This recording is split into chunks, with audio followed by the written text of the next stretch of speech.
What is leaf foot? What is leaf foot fracture? Leaf foot fractures are the ones that involve our middle one third of the face.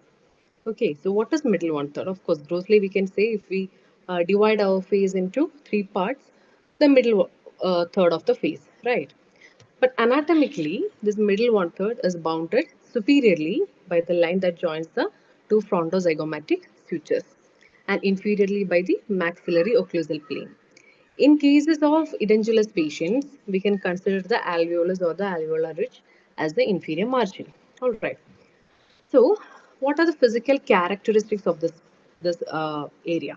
Okay, that is the middle one third. This area is consisting of smaller bonds, okay, and which are articulated with each other in a complex fashion.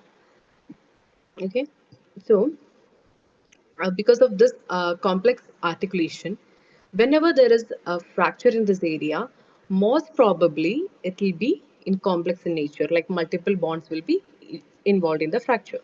It will not be isolated. Okay. Another thing is this area actually acts as a cushion whenever a force or a blow is happening or directed towards our cranium area. This area, that the midfacial area, will act as a cushion to that force. All right. So let's see a topic that is Leaford fracture, right? So this Leaford fracture classification was given by Rene Leaford in the year of 1901. He conducted an experiment on cadavers, okay, and he actually experimented in the middle one third area. All right.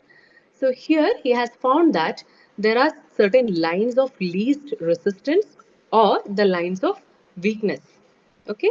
And these patterns, based on their directions, he has classified as Lefort 1, 2, and 3. Okay. So in the image A, you can see Lefort 1. Okay.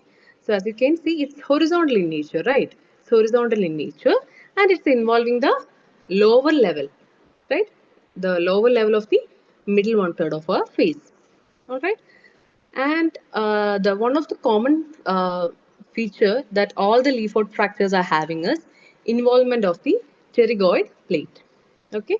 In case of Lefort 1 fracture, it will be involving the lower one third of the pterygoid plate.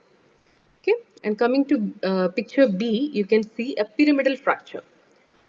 Okay, this is Lefort 2 fracture where the nasoorbital, nasofrontal suture is getting involved. Okay, and in C, you can see the Lefort 3, that is the high transverse fracture. Here actually there is craniofacial distinction happening. Okay, the whole cranium part and is getting separated from the rest of the face, right? So actually there are so many modifications that came into light after this, but we'll be discussing based on this one only. All right. So our topic is Lefort 1 fracture, right? Lefort 1 fracture has different names starting from low level. Actually, all of these names suggest or explains the fracture itself. Okay, so it is low level, it's horizontal in the pattern, and you can see it is floating maxilla as well. You can see, right, in the image only we can see the whole maxillary unit is floating.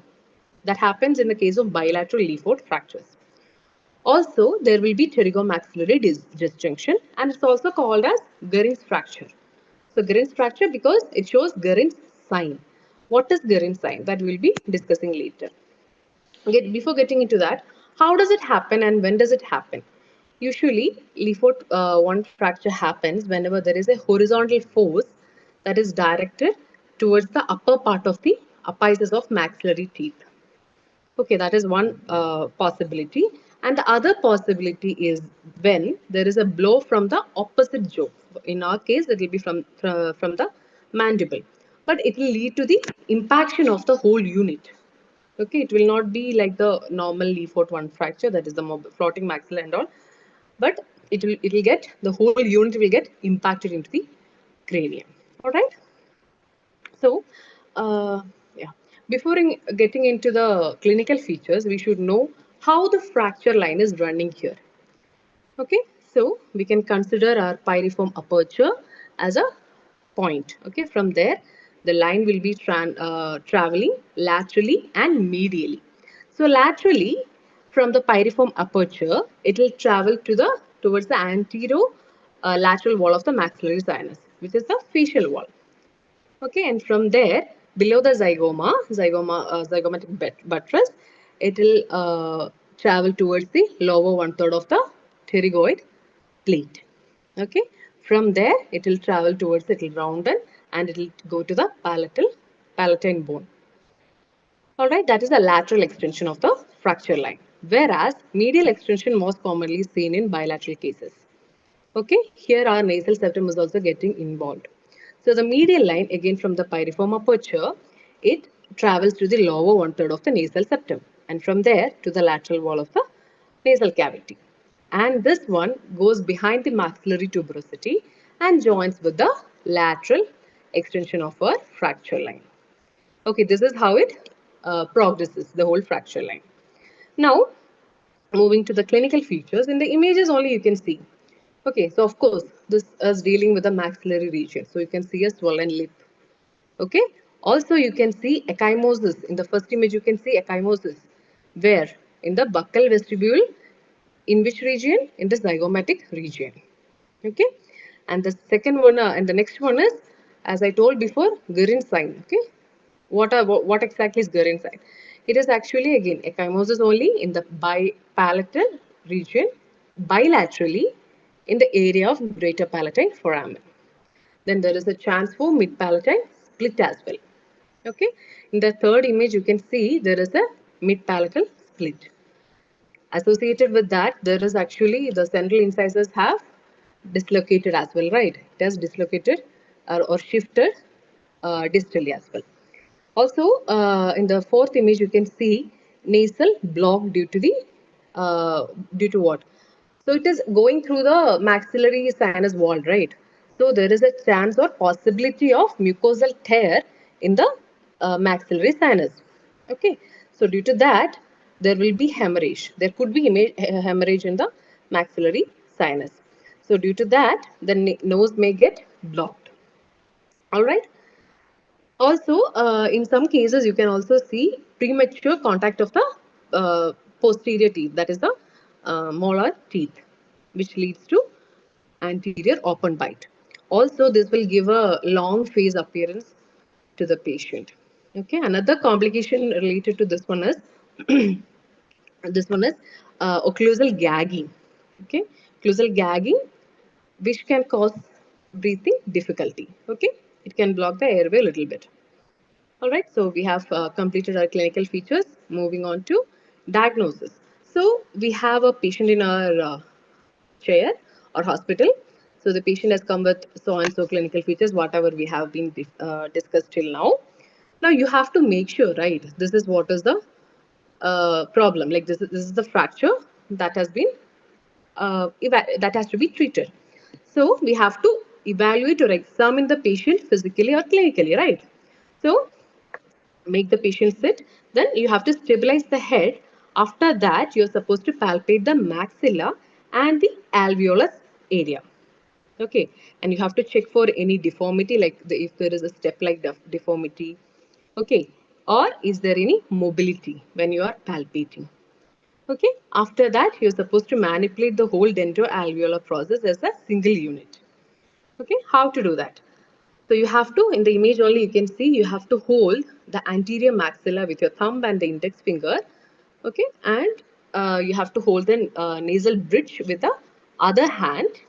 Okay, stabilize it and try to move it and check for the mobility. That is how we examine the Leaford 1 fracture. So once we see a little mobility, now we have to be sure where and all it is broken, where and all it is fractured. Is it only Leafort 1, or is it involving more areas?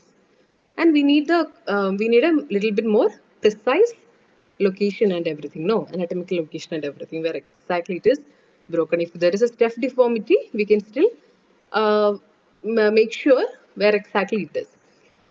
Then we'll go for a radiograph. So there are different radiographs which we usually use for Leaford cases.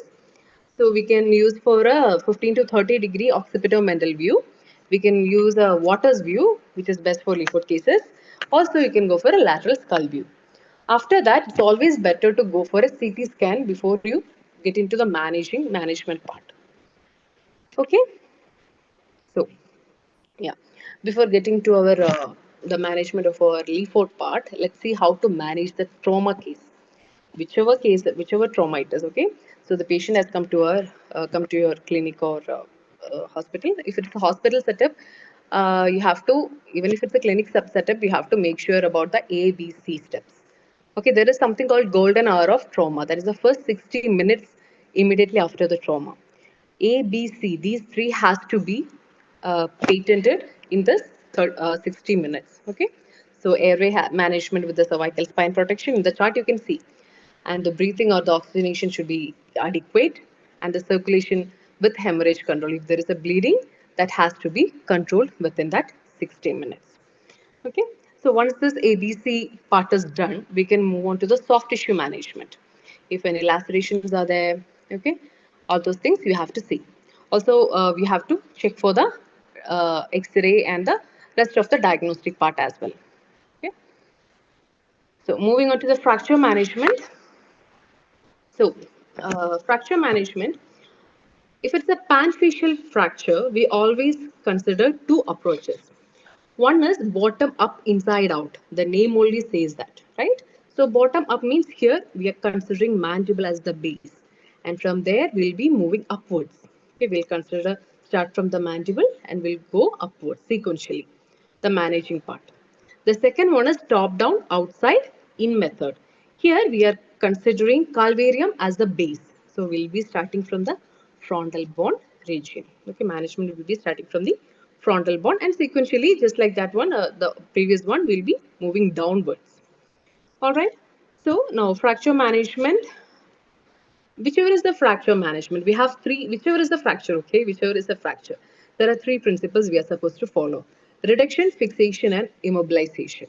Okay, even if we have fractured our radial bone. Okay, so the what will we do? We'll go to hospital, right? We'll go to hospital, and the doctor will see, the orthopedician will say, do the X-ray and all those things. In the X-ray, they can see a fracture, and it is a little bit displaced. Okay, your bone is supposed to be like that, like this, and it has displaced in the fracture line like this.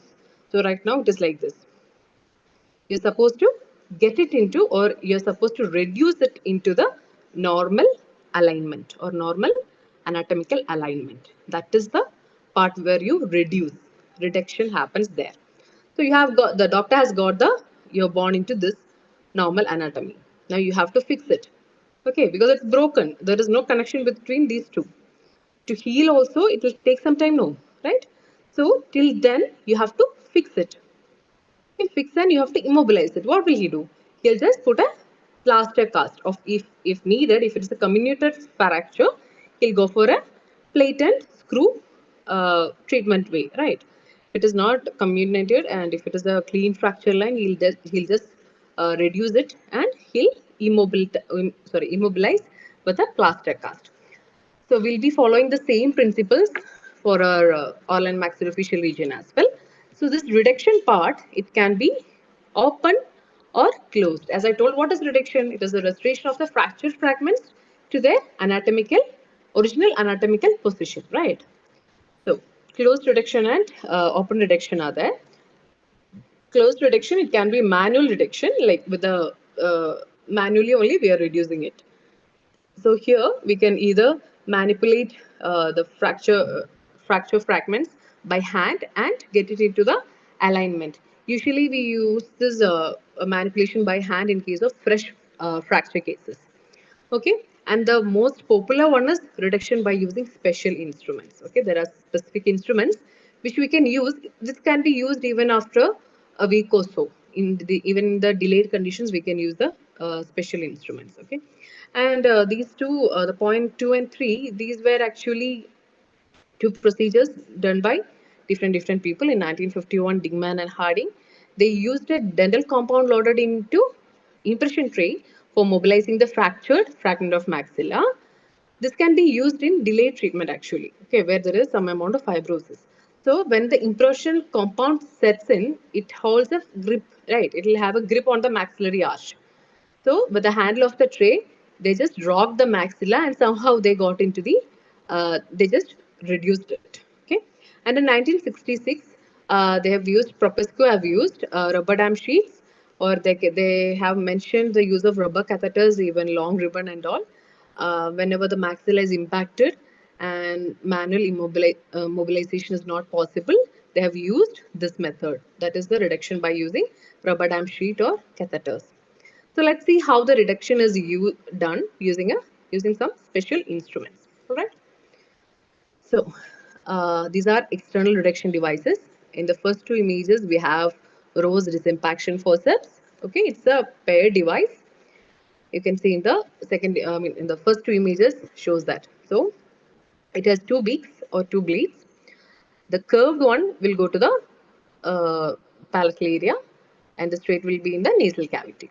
Okay, and you're supposed to disimpact it simultaneously. You're supposed to disimpact. All right, and there is some cushioning for the blades as well, so that it does not damage the soft tissue. In the third and fourth pictures, we have Hayton William forceps. So this one is used when there is a mid-palatal split, when there is a palatal fracture in the sagittal session. Okay, in the palatal suture, if there is a session, fracture. All right, in the image only you can see how it is used. Then we have Walsham and Ash forceps as well. Then, so the next one is reduction by traction. So manually, these are the two methods to reduce, that is with the hand and the other with the instruments.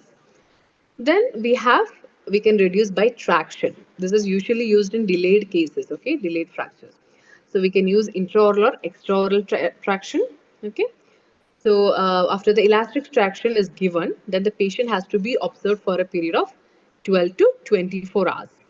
At the end of the 48 hours, if the satisfactory occlusion is not achieved, then open reduction is opted for. All right. If it is not getting satisfactory occlusion, later we'll have to surgically expose the site and reduce it after the exposure. All right. So here is actually where we can use the arch bars and elastics.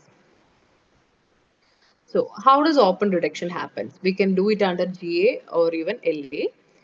So the patient is anesthetized. We'll be giving LA infiltration for achieving the hemostasis, and then we'll give maxillary vestibular incision.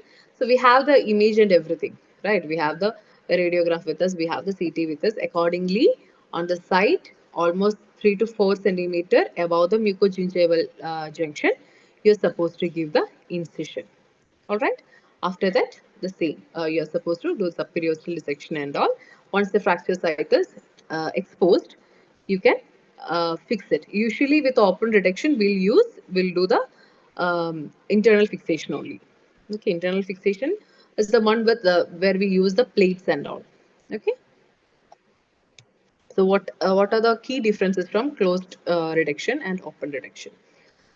So from these only you might have understood. Closed reduction means we don't have to expose surgically, and it's very conservative, also inexpensive, and the healing will be secondary in nature. Okay, so how exactly is happening? Healing is happening in closed reduction cases. We should know that. So the bone is fractured. Okay, so there the blood supply is compromised. Okay, destruction is tissue is already destructed, and there is a hematoma formation in the tissue. Fracture area, right? So from there you can see the swelling. So acute inflammation is happening, and then what happens after acute inflammation, or the soft callus formation happens. After the soft callus formation, it will harden and it forms a hard callus formation, and from there the bond is getting formed. So you can see it is secondary healing. And the other thing is, it is occlusion guided as well. It is a drawback, right? Occlusion guided, we may get the occlusion wrong also. We are the ones who are getting the teeth into occlusion with the help of arch bar and wires. So what if we got the occlusion in a wrong way? Okay, so coming to open reduction, so here again, it's a surgical procedure. We can use it for unfavorable and displaced fractures as well. Even if there is too much gap in between the fracture segments, we can graft that area, okay, and wait for some time and all. We can manipulate a lot in the open reduction section, okay. And it is anatomic reduction only, and the healing will be by primary intention, and it can be fixed in desired position as well. Okay. Another thing is less days of immobilization with the intermaxillary fixation. Unlike closed reduction, for closed reduction, we'll have to keep the patient for 4 to 6 weeks at least.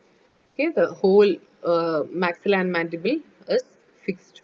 Patient won't be able to eat or anything. Okay, only liquid diet he can have.